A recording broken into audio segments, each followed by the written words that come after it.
Hello, hello, hello, hello mga kahiwa. Ayan mga aking ulam nung nakarang araw.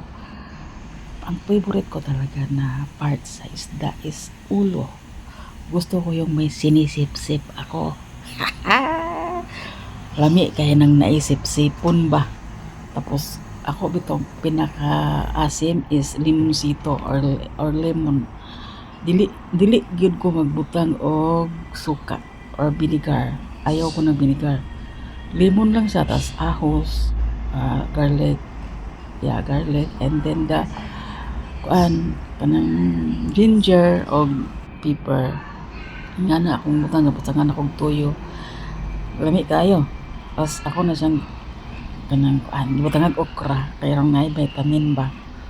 Then nag-add ko ana og kanang gamay nga sugar.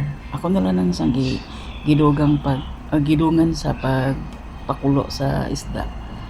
Butan ako sa pinaka baba. Lami mo gini ganahan ako sa part sa isda is ulo. Lami jamo nang naisip-sipon. Basta ambot lang gyud mga kang ulo di ko makaluto og ganang tibuok. Ganahan ko ana katambak man na siya. Tapos ako na siyang nag-add ko ana og kanang hapit na maluto, nag-add ko ana og mantika. Lami kadzad. Humot lagi iyang resulta kay limonsito naman wa gyud na suka gyud.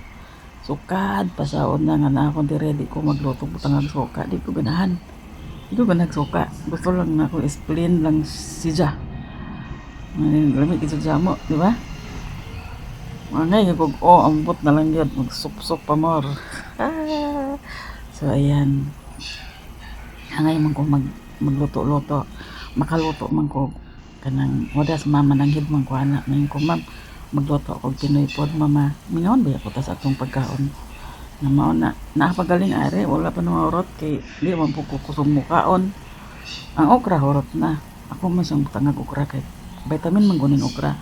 So ayan, thank you for watching guys. God bless. Follow for more.